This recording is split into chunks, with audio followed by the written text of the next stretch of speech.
अस्सलामुअलैकुम वरहमतुल्लाहि वबरकातुह। आप सभी नाज़रीन का एक बार फिर से हमारे यूट्यूब चैनल एजुकेशन जानकारी पर खैर मकदम करता हूँ, इस्तकबाल करता हूँ। आइए, बीपीएससी की क्लास हमने कल से शुरू कर दिया है और कल का जो क्वेश्चन हमने बनाया था वो जो बीपीएससी +2 के लिए जो क्वेश्चन आए थे उसका पैटर्न हमने रखा था और उसको देख करके आपको बखूबी अंदाज़ा मिल गया होगा कि किस तरह के सवालात पूछे जाते हैं। बीपीएससी ने अपना बस एक मेयार बनाया हुआ है कि एनसीईआरटी और एससीईआरटी से हम सवाल पूछेंगे, लेकिन उनकी इंतहा नहीं होती, वो कहीं से भी पूछ लेते हैं और किसी हद तक पूछ लेते हैं। तो उसी को मद्देनज़र रखते हुए हम उर्दू को जो सवालात हैं हम उसी को लेकर आए हैं और इब्तिदा से हम लेकर चलेंगे और जो अहम होगा उसी को हम शामिल करके थ्योरी के साथ क्वेश्चन और आंसर हम करवाएंगे, जिसमें हमारा यूट्यूब चैनल पे वीडियो चलाएंगे थ्योरी के साथ। पीडीएफ के लिए हमारे व्हाट्सएप पर आप संपर्क कर सकते हैं और इसके अलावा जो टेलीग्राम ग्रुप है उसको भी हमने ऐड किया, वहाँ हम क्विज़ करवाएंगे इसी क्वेश्चन और आंसर का। इस तरीके से आपकी अच्छी से तैयारी हो सकती है और कब एग्ज़ाम होने वाला है उसको लेकर के हम वीडियो के आखिरी में आपको ख़बर करेंगे और आपकी न्यूज़ भी दिखलाएंगे कि कब कब फॉर्म भरा जाएगा और कब इनका एग्ज़ाम होगा। चलिए, तो अब बिला ताख़िर हम शुरू करते हैं। सबसे पहले उर्दू ज़बान का आगाज़ और इर्तिका, आप हेडिंग देख सकते हैं। और उर्दू ज़बान और आगाज़ और इर्तिका को अगर देखेंगे तो यहाँ से तकरीबन हमने देखा बीपीएससी 9-10 के लिए हो या 11-12 के लिए हो तकरीबन, या फिर एसटीटी 11वीं-12वीं के लिए हो, इसमें हमने देखा है कि 10 से 12 सवाल यहाँ से टकराए। तो हम शुरू करेंगे उर्दू ज़बान और आगाज़ और इर्तिका से। सबसे पहले है कि ज़बान ज़मान व मकान के एतबार से एक दूसरे से मुख्तलिफ होती है। जो ज़बानें होती हैं वो ज़मान व मकान के एतबार से एक दूसरे से मुख्तलिफ होती है। उनकी सौती, सरफ़ी और नहवी खसूसियात के बिना पर उन्हें माहिर लिसानियात ने मुख्तलिफ़ 8 ख़ानदानों में तकसीम किया है। तो सवाल इस तरह आ सकता है कि माहिर लिसानियात ने दुनिया के ख़ानदानों को कितने अदवार में, कितने ख़ानदानों में तकसीम किया है? तो कितने ख़ानदानों में? 8 ख़ानदानों में। कौन कौन से हैं उनको एक नज़र देख सकते हैं। पहला है आपके सामने है सामी, फिर है हिंद चीनी, द्राविडी, मुंडा, अफ्रीका बांतू, अमेरिकी, मलाई और हिंद यूरोपी। क्या है? सामी है, हिंद चीनी है, द्राविडी है, मुंडा है, अफ्रीका के बांतू है और मलाई और हिंद यूरोपी। अगर हम इन सब की बात करें तो कौन कौन सी ज़बान कहाँ बोली जाती है, बस एक झलक हम बता देते हैं कि सामी का ताल्लुक़ जो है ये बहुत से अहम ज़बान है, इसमें अरबी और इब्रानी आती है, यहीं से निकली है। हिंद चीनी आप इनको देख सकते हैं। लेकिन जो हमारा यहाँ पे अहम जो है उर्दू का जो ताल्लुक़ है इन ज़बानों में, जो 8 ख़ानदान है, जो 8वां अगर देख सकते हैं हिंद यूरोपी। हिंद यूरोपी को हम नज़र में रखेंगे, इसी से ही हिंद यूरोपी के ज़रिए से हिंद आर्याई ज़बान निकली है। सबसे पहले देखेंगे कि दुनिया की ज़बानों का सबसे बड़ा ख़ानदान जो है हिंद यूरोपी ही है। क्या है? हिंद यूरोपी। सबसे पहले चीज़ तो यह है कि दुनिया के 8 ख़ानदान, 8 ख़ानदानों में जो एक किस्म है हिंद यूरोपी का, उसी हिंद यूरोपी जो है सबसे बड़ा ख़ानदान कहलाया है। इस हिंद यूरोपी की ख़ानदान की एक मशरिक शाख हिंद आर्याई कहलाती है। तो इसी हिंद यूरोपी से एक शाख निकली है, उनको हिंद आर्याई कहते हैं। उर्दू का ताल्लुक़ इसी हिंद आर्याई से कैसे कैसे है वो एक ताल्लुक़ से हम बताएंगे। अब है हिंद आर्याई इर्तिकाई शक्ल जदीद हिंद आर्याई ज़बान कहलाई। जो हिंद आर्याई की जो शक्लें थी उनको क्या कहलाई? जदीद हिंद आर्याई ज़बान कहलाई, जिनमें से एक उर्दू भी है। देख सकते हैं जिनमें से एक उर्दू भी है। तो यहाँ बात रही कि दुनिया के जो सबसे बड़ा ख़ानदान है वो है हिंद यूरोपी, और हिंद यूरोपी जो है दुनिया के 8 ख़ानदानों में शामिल है। और उसी हिंद यूरोपी से एक ज़बान निकली, मतलब इसकी एक शाख निकली हिंद आर्याई। हिंद आर्याई की जो जदीद शक्ल है उसे जदीद हिंद आर्याई के नाम से कहा जाता है। उसी से ही उर्दू निकली है। कैसे कैसे अब देख सकते हैं। अब है माहिर लिसानियात ने हिंद आर्याई ज़ुबानों को 3 अदवारों में तकसीम किया है, उनके इर्तिकाई मंजिल के 3 अदवारों में। अब यहाँ आपने देखा कि हिंद आर्याई कहाँ से निकली है? हिंद यूरोपी से। अब हिंद आर्याई को माहिर लिसानियात ने सवाल इस तरीके से पूछा जाता है कि हिंद आर्याई को कितने अदवार में तकसीम किया है? तो 3 अदवार में। कितने? 3 अदवारों में। सबसे पहला अगर देखेंगे तो कदीम हिंद आर्याई, फिर है वस्ती हिंद आर्याई, फिर है जदीद हिंद आर्याई। ये 3 है। अब तीनों का जो ज़माना कब से कब माना गया उस पर हम नज़र रखेंगे। सबसे पहला है कदीम हिंद आर्याई का ज़माना 1500 कब्ल मसीह। ये कब्ल मसीह लिखा हुआ नहीं तो आपको काफ और मीम लिख के आता है, इसके माने होता है कब्ल मसीह, यानी ईसा अलैहिस्सलाम से 1500 साल पहले। तो कदीम हिंद आर्याई का जो ज़माना माना गया है वह कब्ल 1500 कब्ल मसीह से लेकर 500 कब्ल मसीह तक माना जाता है। कब से कब तक? 1500 कब्ल मसीह से। कभी इस तरह से भी पूछ लेता कि कदीम हिंद आर्याई का ज़माना कब से कब माना गया, तो 1500 कब्ल मसीह से लेकर के 500 कब्ल मसीह तक। जो मसीह का जो ज़माना ऊपर से नीचे की तरफ आते हैं और ईस्वी में जो है नीचे से ऊपर जाते हैं, तो 1500 से लेकर 500 कब्ल मसीह तक, इस दौर को वैदिक संस्कृत, यानी ये इस दौर में जो दौर कहलाया वो वैदिक संस्कृत कहलाया, और बाद में जाकर के क्लासिक की संस्कृत का दौर भी कहा गया। पहला है वैदिक संस्कृत। तो ये भी सवाल आता है कि कदीम हिंद आर्याई का ज़माना जो है ना किस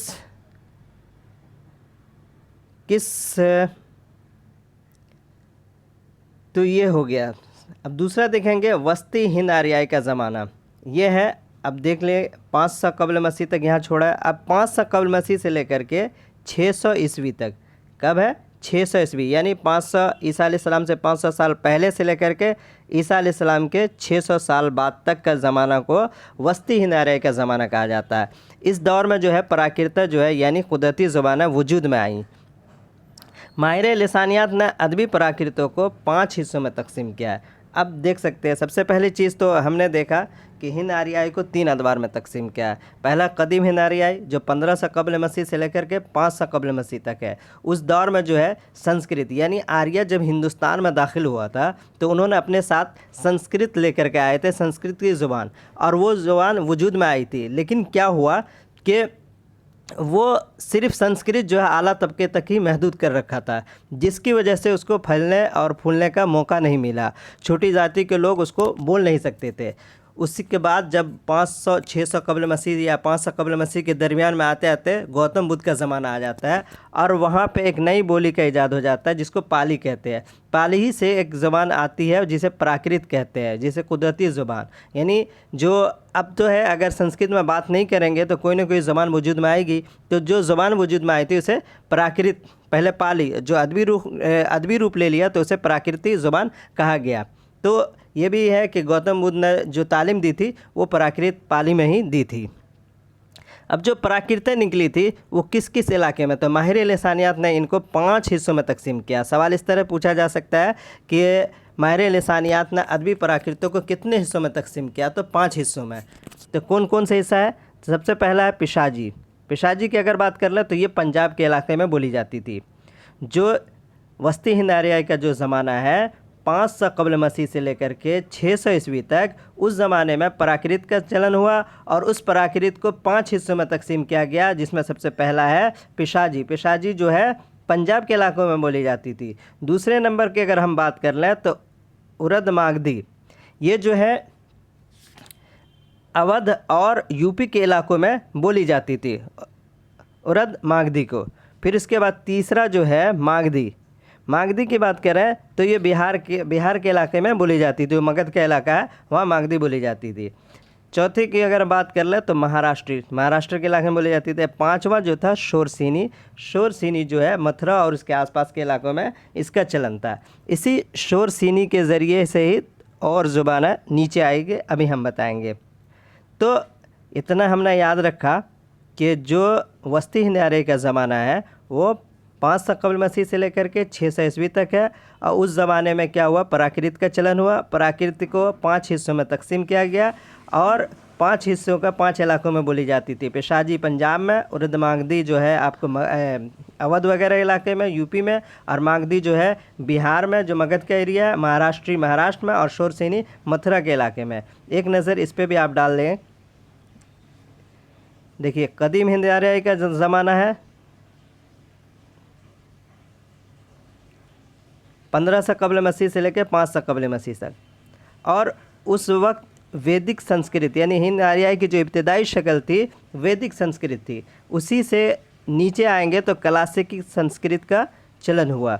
फिर जब ये ज़माना आगे आते आते वस्ती हिंद आर्य के पास आया, जो ज़माना 1500 कब्ल मसीह का से लेकर के 600 ईस्वी तक हुआ, तो प्राकृतों का चलन हो गया। इसको प्राकृतों का ज़माना कहा गया। इसी अब देखेंगे क्लासिक संस्कृत से नीचे अगर आएंगे ऐसे, तो यहाँ पे बन जाता है प्राकृत, यानी कुदरती ज़ुबान है। अब इनको जो है 5 हिस्सों में तकसीम किया। पेशाजी पंजाब में, उर्द मागधी जो मगध के इलाके में, ये अवध इलाके में, मागधी की बात कर ले तो बिहार में, शोरसिनी की बात कर ले तो मथुरा वगैरह के इलाके में, फिर महाराष्ट्र में। अब इसी शोरसिनी से नीचे जब जाएंगे तो हमें शोरसिनी अपभ्रंश मिलेगा, यानी इसी की दूसरी शक्ल शोरसिनी अपभ्रंश। उसी से नीचे जाएंगे तो उस ज़माने आते आते जब मगरबी हिंदी इससे निकलती है तो ज़माना आते आते जदीद हिंद आर्य का ज़माना आ जाता है। जदीद हिंद आर्य का ज़माना देखेंगे 600 कब्ल मसीह से लेकर के 1000 ईस्वी तक। इसको अपभ्रंशों का ज़माना कहा गया। क्या कहा गया? अपभ्रंशों का। वस्ती हिंद आर्य को क्या कहा? प्राकृत का ज़माना। और कदीम हिंद आर्य को तो वैदिक संस्कृत का ज़माना कहा गया। तो जदीद हिंद आर्य का ज़माना जब आता है तो मगरबी हिंदी के वजूद में आती है। और मगरबी हिंदी जो है इनको भी 5 हिस्सों में तकसीम किया गया। प्राकृत को भी 5 हिस्सों में और मगरबी हिंदी को भी 5 हिस्सों में। अब ये कौन कौन सी है? तो नंबर 1 पे है खड़ी बोली, यानी मगरबी हिंदी की जो सबसे पहले बोली थी तो खड़ी बोली। दूसरे नंबर पे थे बांगड़ू, जिसे हरियाणवी भी कहा जाता है, दूसरा नाम। तीसरा था ब्रिज, चौथा था बुंदेली और पांचवा था कन्नौजी। ये पांचों इलाके में बोली जाती थी। इसमें से जो अहम है वो खड़ी बोली है। फिर खड़ी बोली से क्या हुआ? 2 ज़बान वजूद में आए, उर्दू और हिंदी। तो आपने देखा कि किस तरीके से दौर को तकसीम किया गया है। दुनिया के सबसे बड़ा ख़ानदान की बात कर ले तो हिंद यूरोपी, उसी हिंद यूरोपी से जो है आपका हिंद आर्याई ज़ुबान निकली। और हिंद आर्याई को माहिर लिसानियात ने 3 अदवारों में तकसीम किया है: कदीम हिंद आर्याई, वस्ती हिंद आर्याई और जदीद हिंद आर्याई। तो वो कदीम हिंद आर्याई के ज़माने को अगर हमने देखा तो 1500 कब्ल मसीह से लेकर के 500 कब्ल मसीह तक, जो वैदिक संस्कृत का ज़माना कहा गया। फिर वस्ती हिंद आर्याई का ज़माना जो 500 कब्ल मसीह से लेकर के 600 ईस्वी तक, जो प्राकृत का ज़माना कहा गया, और प्राकृत को 5 हिस्सों में तकसीम किया गया। फिर जदीद हिंद आर्याई का ज़माना आता है जो 600 कब्ल मसीह से लेकर 600 ईस्वी से लेकर के 1000 ईस्वी तक का ज़माना, जिसे अपभ्रंशों का ज़माना कहा गया। और इसी में मगरबी हिंदी की 5 बोलियाँ निकली: खड़ी बोली, बांगड़ू, ब्रिज भाषा, बुंदेली और कन्नौजी। उसी खड़ी बोली से जो है उर्दू और हिंदी निकली। तो आपने देखा कि उर्दू का ताल्लुक़ कैसे, किस तरीके से खड़ी बोली निकली। खड़ी बोली से ऊपर मगरबी हिंदी, मगरबी से शोरसिनी, फिर शोरसिनी का ताल्लुक़ शोरसिनी अपभ्रंश से शोरसिनी, फिर इससे प्राकृत, और प्राकृत से जा करके क्लासिक संस्कृत, फिर वैदिक संस्कृत। यानी उर्दू का ताल्लुक़ संस्कृत से किस तरीके से कायम हो गया। यहाँ उसी को हमने थोड़ा सा ये किया कि जदीद हिंद आर्य का ज़माना 600 ईस्वी से लेकर के 1000 ईस्वी तक को माना जाता है। ये दौर अपभ्रंशों का दौर कहलाती है। शोरसिनी से मगरबी हिंदी निकली। मगरबी हिंदी के बोलियों को 5 हिस्सों में तकसीम किया गया। हरियाणवी जो हरियाणा के इलाके या बांगड़ू के इलाके में बोली जाती थी। दूसरा है बुंदेली, जो बुंदेलखंड वगैरह के इलाकों में बोली जाती थी। कन्नौजी, कन्नौज के इलाके में। और ब्रिज भाषा, अगर ब्रिज भाषा का अभी नाम सुने होंगे, जिसका नज़रिया मोहम्मद हुसैन आज़ाद ने, जिसे हम आगे पढ़ाएंगे, उसने दिया था।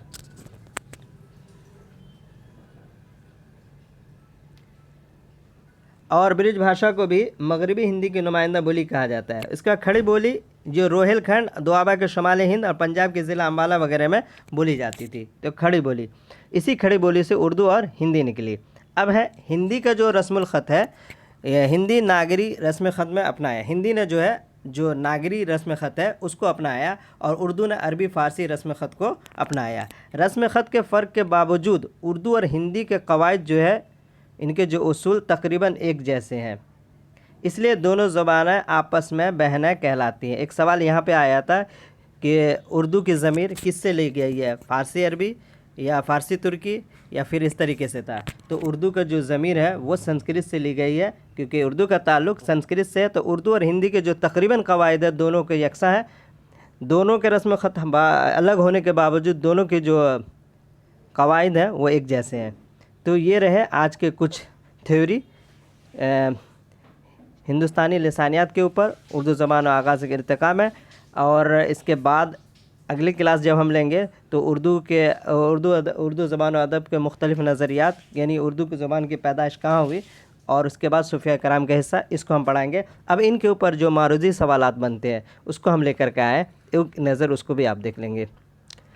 देखिए सवाल नंबर 1 है मारूजी सवालात में, उर्दू किससे निकली है। सवाल इस तरह से पूछा जाता है, ब्रिज भाषा से, अरबी से, फ़ारसी से या फिर खड़ी बोली से। तो आपने देखा कि उर्दू का ताल्लुक़ किससे था, तो उर्दू का ताल्लुक़ खड़ी बोली से था। जहाँ भी खड़ी बोली आ जाए तो उर्दू का ताल्लुक़ खड़ी बोली से कायम हो जाएगा। जवाब नंबर डी जो है खड़ी बोली सही हो जाएगा। सवाल नंबर 2 को देखेंगे, उर्दू ज़ुबान किस ख़ानदान से ताल्लुक़ रखती है, द्राविडी, हिंदी चीनी, अफ़्रो एशियाई या फिर हिंद आर्याई। तो आपने देखा कि उर्दू का ताल्लुक़ जो है हिंद आर्याई से था, हिंद आर्याई का ताल्लुक़ हिंद यूरोपी से था। तो यानी उर्दू का ताल्लुक़ हमारा हो जाएगा ऑप्शन डी सही हो जाएगा। मगरिबी हिंदी की कितनी बोलियां हैं, 3 है, 4 है, 5 है, 2 है। तो मगरिबी हिंदी के अभी हमने पढ़ा कि मगरिबी हिंदी की कितनी बोलियां हैं, तो 5 बोलियां हैं। कौन कौन सी हैं, तो अभी हमने देखा है कि खड़ी बोली है, बुंदेली है, कन्नौजी है और इसके अलावा बांगड़ू है, यानी जिसे हरियाणवी कहा जाता है, कन्नौजी है। तो ये 5 बोलियां हैं, इनको आप याद रखेंगे। 3 हमारा हो गया। चौथा हम देखेंगे, माहिर लिसानियात ने हिंद आर्याई ज़ुबानों को कितने अदवार में तकसीम किया है। अब यहाँ हम देखेंगे हिंद आर्याई ज़ुबानों को, तो हिंद आर्याई ज़ुबानों को कितने हिस्सों में तकसीम किया था, तो 3 नहीं,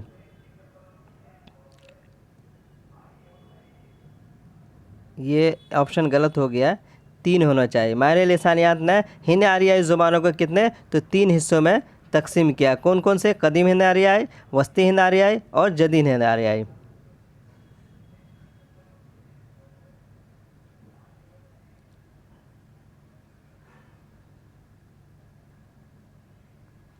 सवाल नंबर 5 को देखेंगे, हिंद आर्याई ज़ुबान का पहला मुस्तनद नक्श किस किताब में मिलता है, अथर्ववेद में, ऋग्वेद में, सामवेद में, रामायण में। तो अभी आपने देखा कि सबसे पहले जो मुस्तनद नक्श जो मिलता है वो ऋग्वेद में मिलता है। किस में, ऋग्वेद में मिलता है। हिंद आर्याई ज़ुबान का पहला मुस्तनद नक्श, सबसे पुरानी वेद वही है। सवाल नंबर 6 को देखेंगे, इनमें से कौन सी बोली मगरबी हिंदी की नहीं है। अब यहाँ पूछा मगरबी हिंदी की इनमें से कौन सी बोली नहीं है। खड़ी बोली बिल्कुल है, बुंदेली ये भी है, कन्नौजी भी है। पाली जो है, पाली का ताल्लुक़ मगरबी हिंदी से नहीं है बल्कि उसका ताल्लुक़ जो है प्राकृत से है। सवाल नंबर 7 को देखेंगे, उर्दू की लिसानी तश्कील में किस ज़ुबान को बुनियादी हैसियत हासिल है, खड़ी बोली, ब्रिजभाषा, पंजाबी या पाली। तो उर्दू की लिसानी तश्कील में जो सबसे ज़्यादा अहम है वो खड़ी बोली को हासिल है। सवाल नंबर 8 को देखेंगे, हिंदुस्तान में आर्याओं की आमद के बाद सबसे पहले किस ज़बान के नमूने मिलते हैं, प्राकृत के, वैदिक संस्कृत के, क्लासिकल संस्कृत या फिर पाली। तो हमने देखा था कि हिंद आर्याई का सबसे कदीम ज़माना जो 1500 कबल मसीह है, वहाँ पे जो है वैदिक संस्कृत का ज़माना कहलाया और जो सबसे पहले नमूने मिलते हैं वो वैदिक संस्कृत में ही मिलते हैं। सवाल नंबर 9 को देखेंगे, मगरिबी हिंदी में शामिल 5 बोलियों का सही ज़ुमरा कौन सा होगा। ऑप्शन ए है ब्रिजभाषा, बुंदेली, कन्नौजी, शोरसीनी, खड़ी बोली। ऑप्शन बी है ब्रिजभाषा, बुंदेली, कन्नौजी, हरियाणवी, खड़ी बोली। सी है ब्रिजभाषा, अवधी, सिंधी, शोरसीनी, खड़ी बोली। डी है ब्रिजभाषा, बुंदेली, कन्नौजी, पंजाबी, खड़ी बोली। तो यहाँ आप देख सकते हैं, यहाँ शोरसीनी इसका ताल्लुक़ नहीं होगा। यहाँ देखेंगे अवधी का भी ताल्लुक़ नहीं है, सिंधी का भी नहीं है, शोरसीनी का भी नहीं है, तीनों इसमें गलत है। यहाँ पंजाबी भी इसमें नहीं है। आप ऑप्शन बी को नज़र देखेंगे तो ब्रिजभाषा है, बुंदेली भी है, कन्नौजी भी है, हरियाणवी भी है और खड़ी बोली भी है। तो हमारा ऑप्शन बी सही जवाब हो जाएगा। सवाल नंबर 10 को देखेंगे, हिंद आर्याई ज़ुबान के अहद कदीम की मियाद क्या थी, 1500 कबल मसीह ता 700 कबल मसीह, या फिर 1500 कबल मसीह ता 600 कबल मसीह, या फिर 1500 कबल मसीह था 500 कबल मसीह और 1000 कबल मसीह था 500 कबल मसीह। तो हिंद आर्याई जो 3 अदवार में तकसीम किया है, तो जो सबसे पहला कदीम हिंद आर्याई का ज़माना है तो वो है 1500 कबल मसीह था 500 कबल मसीह। सही जवाब ऑप्शन हमारा ऑप्शन यहाँ हो जाएगा, ये देखिए ये ऑप्शन सी होना चाहिए, गलत थोड़ा हो गया। तो हमारा ऑप्शन हो जाएगा सी सही जवाब।